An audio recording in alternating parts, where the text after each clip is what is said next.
Seja bem-vindo à Rede Super de TV para mais um episódio da Lagoinha Jundiaí, do Apocalipse, 19º encontro. Estamos encerrando já esse estudo. 19º. Então, antes da gente entrar, principalmente para quem está visitando pela primeira vez, vamos dar um apanhado geral aí. Olha só o que está acontecendo. O Apocalipse é a revelação de Deus para João na ilha de Pátimos. João, um preso político religioso, perseguido à morte, está lá na ilha de Pátimos, preso, prestes a morrer, e aí ele recebe a revelação de Cristo Jesus, do Senhor, acerca das coisas referentes ao fim. Por isso nós chamamos de escatologia, né? Que é as últimas coisas com estudo. Logia de logos, estudo, escato de últimas coisas. Então é o estudo das últimas coisas.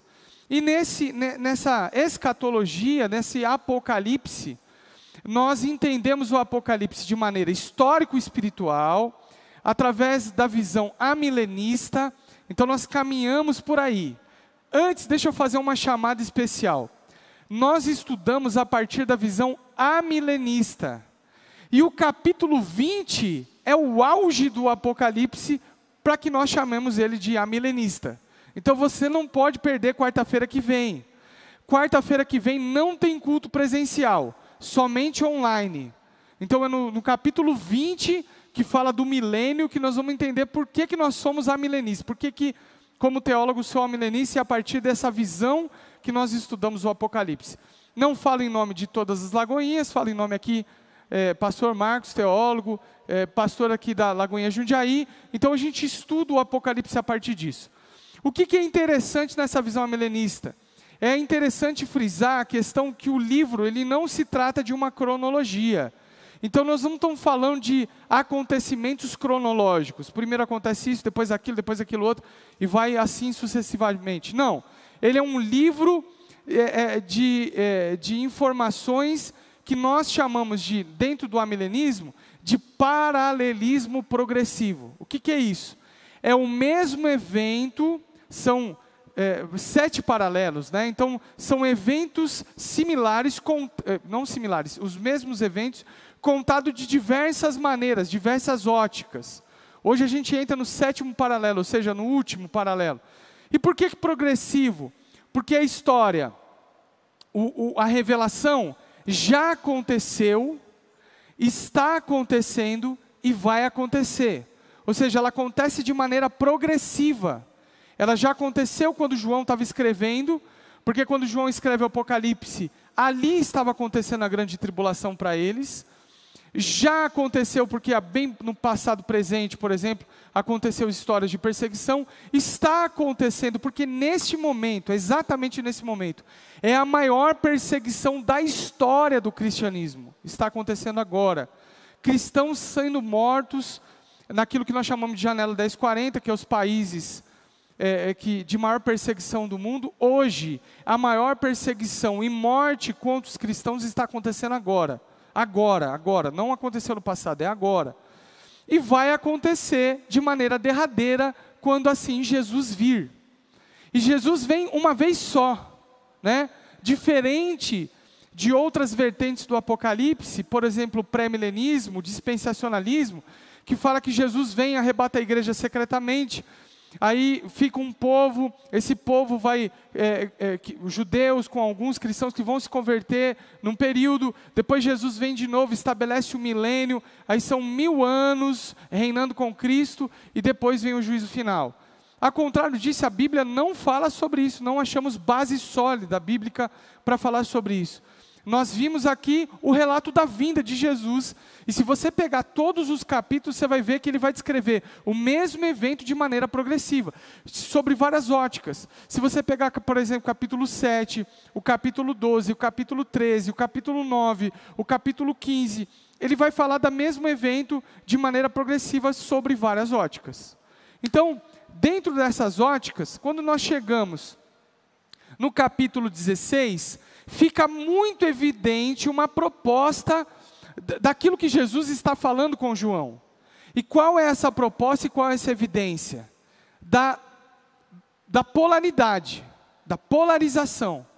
Um povo que vai para o céu e um povo que vai para o inferno. Então é um livro de confronto. E as duas verdades do Apocalipse que Jesus traz, não é a parte mística, mas é a parte de que Jesus vai voltar e a igreja vai vencer. Então, essa proposta de polaridade, de polarização, ela acontece a partir do capítulo 16 e ela vai assim até esse capítulo 19. Depois no 20 nós vamos ver o estabelecimento do milênio e etc. Ou estabelecimento do milênio não, ou falando sobre o milênio e o que é o milênio, né? A gente vai conversar semana que vem. Então vamos lá para o capítulo 19, vamos ler aqui o que está falando. Antes um aparato do 18. O 17 e o 18 ele está falando sobre o mesmo evento, sobre a queda da Babilônia, e ele descreve, primeiro no 17, uma visão generalista, e o 18 ele vai especificamente, e agora ele entra no 19, falando sobre a celebração do evento que está acontecendo, que é a queda da Babilônia. Quem está celebrando? O povo de Deus. Por que está celebrando? Porque a Babilônia caiu. Vamos ler isso aqui em nome de Jesus? Está todo mundo aí, sim ou não? Então vamos lá. Ixi, não posso fazer isso. Vou ter que colocar no alto aqui.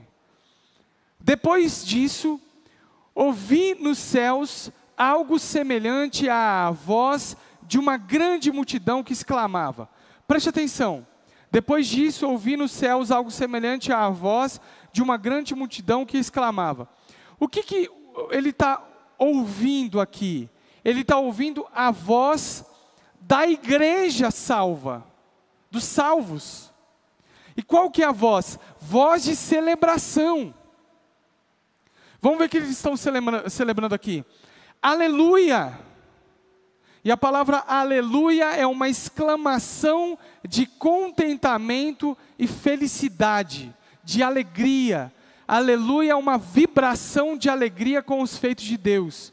Então eles estão falando, aleluia.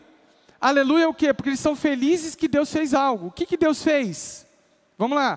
A salvação, a glória e o poder pertence ao nosso Deus. Tem até uma música aqui cantada, né? Composta.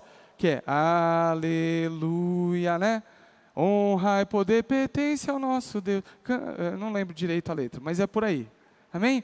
E aí, salvação, a glória e o poder pertence ao nosso Deus. Pois os verdadeiros e justos são os seus juízos. Ele condenou a grande prostituta. Lembrando que a grande prostituta é o símbolo da cópia da obra satânica. Se Deus tem a sua trindade, a obra satânica tem a sua trindade, né? A besta, o anticristo, é a cópia, né, da trindade de Deus. Se Deus tem a mulher, a noiva, ataviada por cordeiro, Satanás tem a grande prostituta.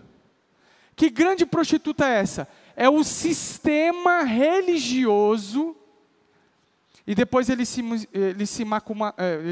mistura com o político.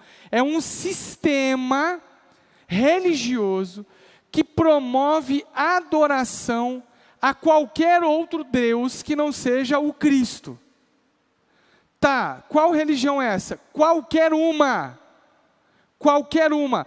Tudo que divide a glória de Deus pertence a um sistema babilônico, um sistema de prostituição.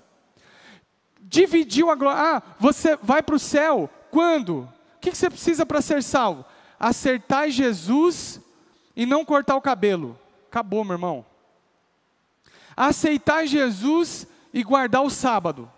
Já era. Quem está entendendo? Diga amém. Olha, para você ir para o céu, você precisa aceitar Jesus. Olha, é a graça. Aceita Jesus. E precisa isso aqui.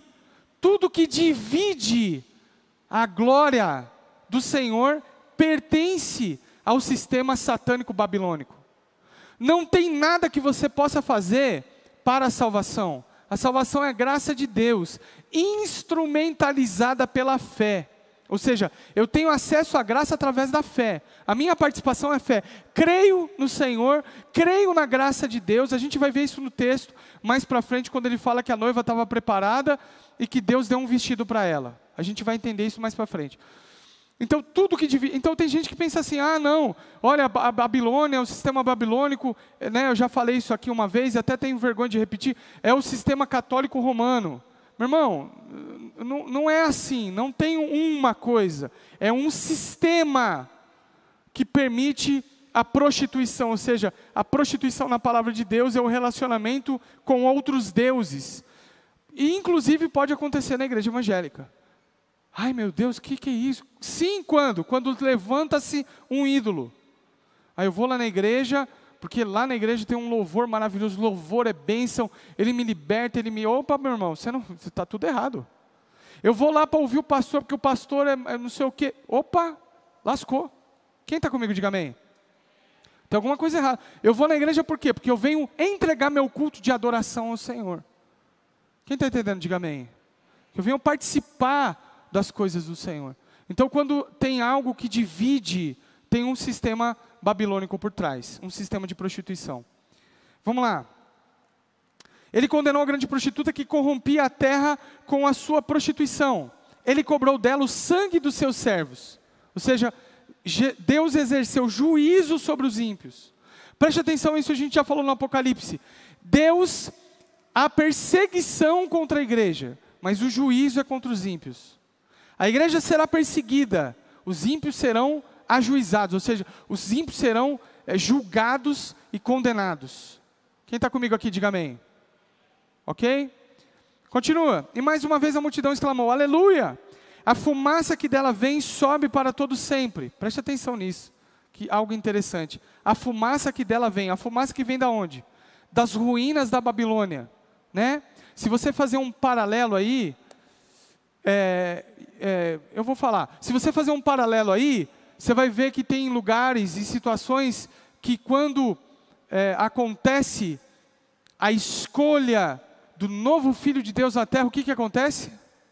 Quem lembra? Sobe uma fumaça, né? Então, a fumaça da derrocada da Babilônia subiu e todos estão vendo que ela caiu. Glória a Deus. E o que está acontecendo? O povo está celebrando, dizendo aleluia, celebração do povo de Deus em relação à ação do Senhor.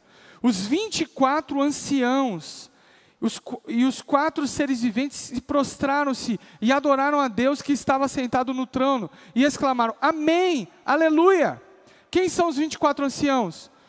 As 12 tribos e os 12 apóstolos, representando 24, a totalidade da igreja salva com o Senhor. Então veio do trono uma voz conclamando, louvem ao nosso Deus, todos vocês seus servos, vocês que o temem, tanto pequenos como grandes. Diga comigo, tanto pequenos como grandes. Repete de novo aí, tanto pequenos como grandes. O que Deus está falando aqui, meu irmão? Presta atenção nisso. Tem gente que politizou a obra do Evangelho de Cristo Jesus. Não, Jesus veio para os pobres, então nós temos que cuidar dos pobres e tal. Sim, mas que tipo de pobreza é o parâmetro de Deus? É a pobreza social? Não somente. O parâmetro da pobreza é a pobreza espiritual. Quem tem o Senhor e quem não tem. Quando Jesus fala lá, bem-aventurados os pobres de espírito, Ele não está classificando socialmente. Então não deixe que as coisas de Deus sejam politizadas, e os discursos de Jesus sejam politizadas por sistemas que participam da grande Babilônia, da grande prostituição, que participam de um sistema corrompido. Ah não, a igreja precisa olhar para os pobres. Claro que ela precisa olhar para os pobres, mas precisa olhar para os pobres da condição social e os pobres de espírito. E os pobres de espírito é aqueles que estão afastados do Senhor e que precisam são carentes da glória, da misericórdia, da graça de Deus. E isso não tem a ver com condição social.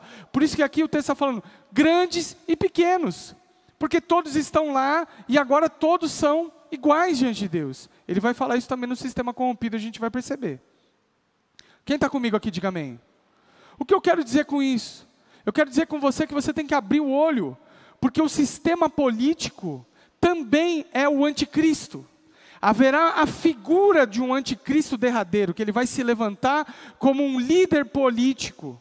Mas o anticristo, ele já passou, passa e passará por sistemas de governo. Comunismo, socialismo, nazismo. Tantos sistemas que falam e trazem uma imagem de algo muito bom, não cuidar de todos, olhar para os tal, e na verdade ele te afasta de Cristo Jesus. Você está comigo sim ou não? Está comigo aqui sim ou não? Então o discurso de Jesus não pode ser politizado. A obra de Jesus é para todos, grandes e pequenos no aspecto social, mas a régua de medir do Senhor, a necessidade, não é a classificação social, mas sim a classificação espiritual, quem tem o Senhor e quem não tem o Senhor. Quem está comigo, diga amém. Glória a Deus. E ele continua. Onde que eu estou? 6. Então ouvi algo semelhante ao som de uma grande multidão, como estrondo de muitas águas e fortes trovões que bradavam: aleluia, pois reina o Senhor, o nosso Deus, o Todo-Poderoso. Regozijemo-nos, vamos alegrar-nos e dar-lhe glória, pois chegou a hora do casamento do Cordeiro e da sua noiva. Presta atenção nisso. Então, agora ele traz a figura do casamento. O que está acontecendo aqui? É a figura do juízo final. Jesus está chegando para arrebatar a igreja. E aí ele já condenou o sistema babilônico, já aconteceu a condenação, e agora ele vem então arrebatar a noiva. E a figura do casamento judaico é muito importante, porque quando ele usa a figura do casamento aqui, não é o casamento da cultura que nós conhecemos hoje. A cultura que nós conhecemos hoje é a noiva esperando o noivo aqui no altar, melhor dizendo, o noivo esperando a noiva, e a noiva entra e vem em encontro do seu noivo. Só que a figura judaica não é da nossa cultura. A figura judaica, meu irmão, tem algo muito interessante. A união, a verdadeira união acontece no noivado. Quando uma família se levantava diante da outra família e propunha um noivado, ali já tinha um compromisso. Tanto que para desfazer um noivado tinha que dar carta de divórcio. Quem está comigo aqui, diga amém. Ali acontecia um enlace no noivado. E aí o que acontece? A partir desse instante tem todo um processo. Tem datas e números de dias, tudo um processo para acontecer o casamento. Onde a noiva se preparava para buscar o seu noivo, para receber o noivo. Então o noivo vinha depois, comprava os dotes, né? E vinha depois pegar a sua noiva para ir então para a noite de núpcias, e eram 7 dias de festa. Então a noiva se preparava e ficava, né, naquela ansiedade: quando será que o noivo vem? Quando que ele chega? Quando ele vai, né? Hoje mudou um pouquinho, a cultura é a noiva aqui, é o noivo aqui e a noiva demorando 2 horas, né, para chegar. E o noivo, será que ela vem mesmo? Será que ela desistiu? Não é assim? É assim, gente. No meu casamento, deixa eu te contar, ela demorou 2 horas e 20 minutos, a Ju, para entrar. Eu lá esperando, eu suando, já 2 horas e 20 minutos. E aí de repente ela aparece, glória a Deus, ela veio. Achei que ela tinha me esquecido. O contexto do casamento judaico é diferente. A noiva fica ansioso pelo resgate do noivo. Meu Deus, quando ele chega, olha a hora, eu tenho que me preparar. E olha o que ele está dizendo aqui, ó, preste atenção nisso. 7. Regozijemo-nos, vamos alegrar-nos e dar glória, pois chegou a hora do casamento do Cordeiro. Ou seja, Jesus está vindo para resgatar a noiva. Quem que é a noiva? Olha para quem está do seu lado, no olho dele assim, com o olho de profeta, e fala: somos nós. Somos nós. Então nós somos a noiva. Então Jesus está vindo para resgatar a noiva. E olha o que ele está falando aqui no 7. Pois chegou a hora do casamento do Cordeiro, e a sua noiva já se aprontou. Diga comigo, já se aprontou. O que significa isso? A responsabilidade da igreja de fazer a sua parte e esperar o noivo. A salvação pela graça não tira a responsabilidade daquele que foi alcançado por tremenda graça. A graça vem de Deus, e não tem como eu fazer algo para essa graça me alcançar. Mas uma vez que ela me alcança, eu tenho responsabilidade de me preparar. Isso nós chamamos de santificação, sem o qual ninguém verá Deus.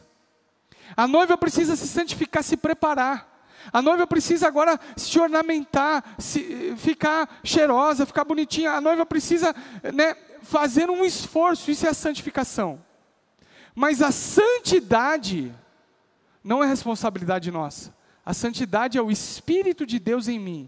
A santidade é a presença de Deus em mim, e agora eu tenho que buscar o quê? A santificação. O que é a santificação? Abrir espaço para que a santidade se manifeste. Ou seja, eu tenho que orar, eu tenho que buscar Deus, eu tenho que jejuar, eu tenho que fugir do pecado, eu tenho que fugir da aparência do mal. Então isso é minha responsabilidade. Porém, note uma coisa, que se não for o Senhor dar essa possibilidade de santificar-nos, nós não teríamos essa condição. Olha o que ele fala no versículo 8. Para vestir-se, foi-lhe dado linho fino, brilhante e puro. Presta atenção. No 7 ele está falando o seguinte, a noiva se preparou, mas se preparou com o quê? Com aquilo que o noivo deu. O que ele fala aqui? Para vestir-se, foi-lhe dado linho fino, brilhante e puro. O linho fino são os atos justos dos santos. Então preste atenção, que Deus deu a condição para que a noiva se preparasse. Você está comigo, sim ou não? Então a graça de Deus os cobriu da multidão de pecados. Deu condição para que a noiva se preparasse. Está comigo aí, sim ou não? E ele continua, 9. E o anjo me disse, escreva, felizes os convidados para o banquete do casamento do Cordeiro. E acrescentou, essas são as palavras verdadeiras de Deus. Olha o que o Senhor está falando, é momento de celebração. E quem são os convidados? Somos nós. Somos aqueles que vão ver esse casamento, ou seja, a igreja, ela vai olhar, vai ver esse encontro com Deus, Jesus vindo sobre as nuvens, e é momento de celebração. Não tem mais oportunidade, amanhã vai ter oportunidade de se converter, vai subir um povo, vai ficar outro aqui, e o Espírito Santo vai agir na terra. Não tem mais, já era. É o casamento, acabou. Quem subiu, subiu, quem não subiu, não sobe mais. Amém? Quem quer ficar aqui para ver isso? Amém? Ai não, misericórdia. Eu não quero ficar para ver não, em nome de Jesus, quero subir. Aí diz lá, onde a gente está? 10. Então caí aos pés para adorá-lo. Quem caiu? João. Mas ele me disse, não faça isso. Sou servo como você, e como seus irmãos que se mantêm fiéis ao testemunho de Jesus. Adore a Deus. O testemunho de Jesus é o espírito de profecia. Preste atenção, olha que ele vai trabalhar de novo a questão da divisão da glória de Deus. João vê essa cena, ele contempla a união do noivo com a noiva, o arrebatamento, e ele cai aos pés do anjo. E o anjo fala para ele, levanta meu irmão, eu não, você não vai se dobrar diante de mim não, eu sou igual a você, adore a Deus, da responsabilidade de não dividir a glória de Deus com ninguém. O que significa isso, pastor? Preste atenção, se você entrou aqui com o seu coração dividido, seja um namorado, seja uma atividade profissional, seja finanças, seja um relacionamento conjugal, filhos, o que for, que está no lugar de Deus, trate de tirar essa pessoa do lugar de Deus, essa coisa do lugar de Deus, e devolva ao Senhor o seu lugar de destaque. Pessoa mais importante da sua vida, o que tem mais de importante na sua vida é o seu relacionamento com Deus, não é o cônjuge, não é a família, ele se manifesta nessas coisas, mas eu tenho que colocar isso em mente. Por que eu estou falando isso? Porque muita gente tem dividido a glória de Deus e não está percebendo. Olha, tem gente que ora para Deus abrir uma porta de emprego. Deus abre uma porta de emprego. Nunca mais eu vou num culto de celebração, porque agora eu tenho que trabalhar. Agora eu tenho que me esforçar. Agora eu tenho que estar trabalhando. Agora eu tenho que estar envolvido com as coisas de Deus. Agora com as coisas do meu trabalho. Não tenho tempo para ir na igreja. Minha comunhão com Deus não depende de ir na igreja. Mentira de Satanás. Alguma coisa inverteu na sua vida. Vai ficar pesado em algum momento. Ah, não, agora eu tenho que cuidar, eu oro aqui, onde estão os solteiros? Não se manifestem. Vou orar por vocês, ano que vem vai ter casamento. Ah, eu preciso namorar, preciso de um relacionamento, estou orando, estou clamando a Deus. Começa a namorar, nunca mais vem nos cultos de celebração. Sumiu dos cultos de jovens. O jovenzinho começa a namorar, cadê? Sumiu, foi embora. Tem alguma coisa errada, meu irmão. Porque antes estava lá, tocava, vinha, fazia, pregava, anunciava e estava envolvido com tudo. Começou a namorar, então agora eu preciso cuidar do meu relacionamento. Porque eu orei para Deus dar, Deus deu, agora eu preciso cuidar. Tem alguma coisa errada. Tem alguma coisa acontecendo de errado. Eu sempre falo para os jovens, né? Tem bastante jovem aqui hoje. Ué, não conheceu nesse ritmo? Por que vai mudar o ritmo agora? Tem alguma coisa errada. Consegue entender que a sutileza da gente dividir a glória de Deus com algumas coisas?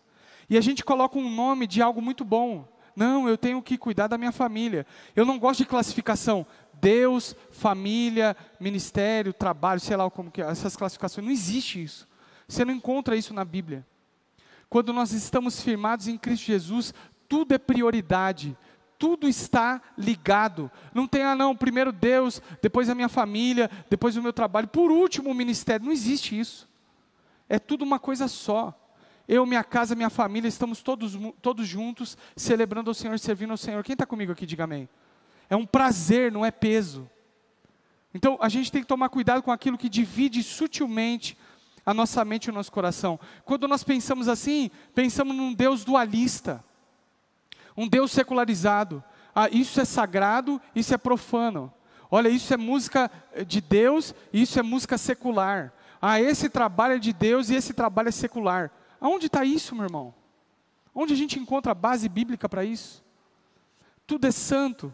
Sabe por que tudo é santo? Porque você, cheio do Espírito Santo, está ali, está exercendo essa função. Então lá no meu trabalho é santificado não por um ambiente, não é a quatro paredes aqui que é santa. Isso aqui é tijolo, meu irmão, isso aqui é plástico.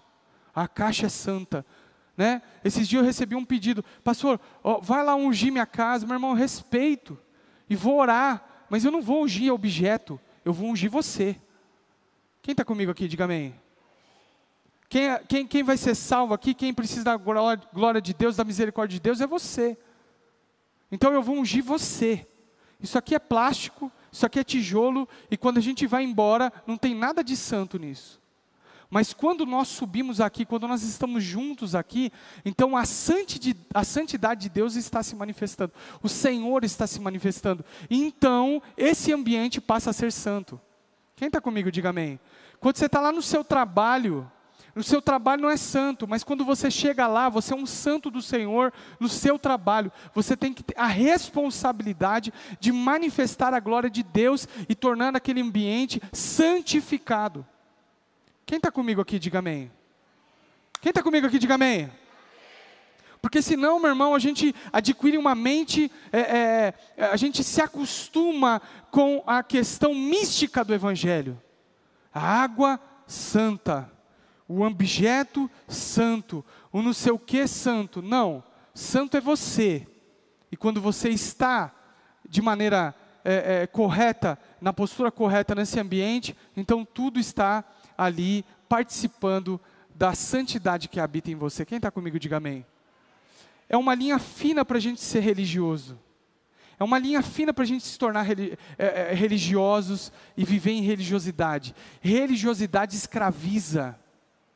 Quem está comigo aqui, diga amém. Religiosidade faz parte do sistema babilônico. O meu relacionamento não é pautado na religiosidade, mas é pautado numa religião que já aconteceu. Qual é essa religião? A palavra religião significa religação. Deus, o homem na verdade, se desligou de Deus através do pecado. O único que pode religar o homem a Deus, chama-se, Ele é minha religião. E quando então aceito a Jesus, eu participo dessa religião santa e sagrada, que é o meu relacionamento com Cristo Jesus. Você está comigo, sim ou não? Não deixe que ninguém te escravize pela religiosidade. Não deixe que ninguém coloque um cabresto em você. Não deixe que ninguém domine você pela falta de conhecimento das Escrituras. Meu irmão, liderança nenhuma prega isso aí, meu irmão, muito difícil. São raros os lugares que você ouve sobre saúde espiritual. Por quê? Porque é muito mais fácil eu te controlar pelo medo. Tem que dar o dízimo, tem que fazer, tem que vir de domingo, de quarta, não sei o quê. Tem que estar, e a pessoa fica 30 anos na igreja morta, deficiente, triste com as coisas de Deus, decepcionada com as coisas de Deus, porque você decepcionou com um homem, e confundiu isso com Deus. E fala, não quero mais saber do Senhor, não quero mais saber de nada, porque se feriu com suas próprias expectativas e com o ambiente de religiosidade. A igreja, como eu preguei domingo, é um hospital, mas ela não é só um hospital. A gente vem ferido, se cura e agora é o instrumento para curar outras pessoas. Por isso que a igreja não é perfeita e a gente nunca vai falar de uma igreja aqui perfeita, nós somos perfeitos, vem para cá, está tudo bem, vem para cá e seus problemas acabaram. Não. Uma igreja sadia tem problema, mas nós buscamos a santificação através do conserto e da resolução, do perdão e da manifestação da glória de Deus. Quem está comigo aqui, diga amém. Não sei porque que eu saí assim, mas o Espírito Santo de Deus sabe. 11, estou terminando. Vi os céus abertos, e diante de mim um cavalo branco, cujo cavaleiro se chama Fiel e Verdadeiro. Quem é esse cavaleiro? Jesus, é a cena do Apocalipse. Jesus vindo sobre as nuvens. É o juízo final. É o arrebatamento, juízo final. Seus olhos são como chamas de fogo. Ele vai descrever igual no capítulo 1, Jesus. E sua cabeça muitas coroas, e um nome que só ele conhece, mas ninguém. Está vestido com um manto tingido de sangue, e o seu nome é Palavra de Deus. É a visão de Cristo Jesus. João está vendo Jesus. Os exércitos dos céus o seguiam, vestidos de linho fino, branco e puro, e montados em um cavalo branco. De sua boca sai espada afiada, com a qual ferirá as nações. Que espada afiada é essa, meu irmão? É a palavra de Deus. Por que ferirá as nações? Porque a palavra de Deus, ela fere o ímpio. Ela atinge o coração do ímpio e ela separa, ossos, medulas, ou seja, ela traz discernimento. Por isso que eu falo aqui constantemente, revelação não tem nada a ver com falar sobre futuro. Profeta de Deus, levanta aí que eu vou revelar sobre. E aí, Deus manda te dizer e revela, e às vezes até fala de condições de pecado e etc. Deus faz isso, pode fazer. Eu creio nisso, creio. Mas isso não é revelação, isso é palavra de conhecimento. Revelação é quando a palavra de Deus é ministrada, o evangelho de Jesus é ministrado, e ele atinge o coração do homem como uma espada afiada, e o Espírito Santo traz à tona então toda a condição de pecado. E a pessoa avalia a condição dela de pecador e ela fala, meu Deus, eu preciso de um redentor. A minha vida precisa de um libertador. O que é isso? É o Espírito Santo convencendo do pecado e do juízo. A pessoa então, revelada pela palavra de Deus, pelo Espírito Santo, se arrepende dos seus pecados e entrega a sua vida a Jesus, ou se arrepende dos seus pecados e toca a sua vida em santidade e em santificação. Quem está comigo aqui, diga amém. Por isso que a espada fere as nações, porque ela vai de encontro ao pecado, à prática do pecado, e o mundo não aceita isso, o mundo ouve e não aceita. Olha as manifestações que estão tendo. Vou tocar de novo no assunto. Teve o aborto da menina de 10 anos, a igreja se posicionou contrário ao aborto. Meu irmão, o mundo se levantou. Mais amor, por favor. Que amor é esse? Que parâmetro de amor é esse? Parâmetro é a palavra de Deus, não é o que eu acho de amor. Está comigo, sim ou não? Então eu preciso, a palavra de Deus ela vai ferir, ela vai de encontro com os pecados e com a posição errônea do mundo e dos governos dos reinos. 15, né? Ele as governará com cetro de ferro, ou seja, Jesus governa com cetro de ferro, sua palavra é imutável, sua posição é imutável, ele não muda, não há sombra de variação, não tem como Jesus falar uma coisa aqui hoje e amanhã falar outra, é sim, sim, não, não, polaridade, é quem vai para o céu e quem não vai. A igreja precisa falar sobre isso e ouvir sobre isso. Ele pisa ao lagar do vinho, do furor da ira de Deus, o Todo-Poderoso. Em seu manto e em sua coxa está escrito esse nome. Aqui tem um texto interessante, né? Em seu manto, ou seja, no manto de Jesus, e em sua coxa está escrito esse nome, Rei dos Reis e Senhor dos Senhores. Aí uma vez um jovem, inteligente, falou: pastor, eu estava orando, pedindo para Deus fazer uma tatuagem, se eu podia fazer uma tatuagem. E aí eu abri Apocalipse no capítulo 19 e estava escrito lá, na coxa dele estava escrito Rei dos Reis, Senhor dos Senhores. Então por conta dessa palavra eu vou fazer a tatuagem. Quem está comigo, diga amém. Só que o Apocalipse não é um livro literal, né? Então nós estamos entendendo que a posição dele é de Senhor dos Senhores, Rei dos Reis, Senhor dos Senhores. Vi um anjo que estava em pé no sol, que clamava em alta voz a todas as aves que voavam pelo meio do céu: venham, reúnam-se para o grande banquete de Deus, para comerem carne dos reis generais poderosos, carne de cavalos e seus cavaleiros, carne de todos, preste atenção nisso, livres e escravos, fala comigo, livres e escravos, pequenos e grandes. Olha aí Deus quebrando o discurso político. Olha Deus quebrando a politização do reino de Deus. Se a salvação contempla grandes e pequenos na sua posição social, os que vão para o inferno contemplam grandes e pequenos, escravos e livres. Isso significa dizer que a religião, a adoração a Deus, a maneira como que a igreja se responde na sociedade, não tem a ver com classificação social, tem a ver com a régua de medir de Deus, quem conhece e quem não conhece. Quem está comigo, diga amém. Vamos só cuidar dos pobres, é importante, importantíssimo. E a Igreja Batista Lagoinha tem o seu trabalho. Mas não é só isso, porque não é essa a régua de medir. Tanto quem vai para o céu, quanto que está sendo condenado ao inferno aqui, nas classes sociais, são permeados de todos. Então vi a besta, os reis da terra e os seus exércitos reunidos, para guerrearem contra aquele que está montado no cavalo e contra o seu exército. Mas a besta foi presa, e com ela o falso profeta, que havia realizado sinais miraculosos em nome dela, com os quais havia enganado, e os que receberam a marca da besta e adoraram a imagem dela. Os dois foram lançados no lago de fogo que arde com enxofre. Os demais foram mortos com a espada que saía da boca, que ele está montado no cavalo. E todas as aves se fartaram com a carne deles. Qual que é a cena? A cena do juízo final, da queda final dos ímpios, dos sistemas e de todos aqueles que estão contra o Senhor. E por que ele vence com a espada? Não é um Jesus vindo e ele com a sua língua matando os ímpios, não é isso. É que a palavra está condenando, a palavra está trazendo condenação para aqueles que vão para o inferno. Quem está entendendo, diga amém. E assim a gente encerra o capítulo 19, e eu quero, em nome de Jesus, trazer a mesma proposta que eu tenho trazido todos os dias. Ou todos os dias dessa série. Nós precisamos tomar uma posição. Eu não sei como você entrou aqui, eu não sei qual a sua condição, eu não sei se você estava assim, se você estava assado, se você está balançando, se você não está.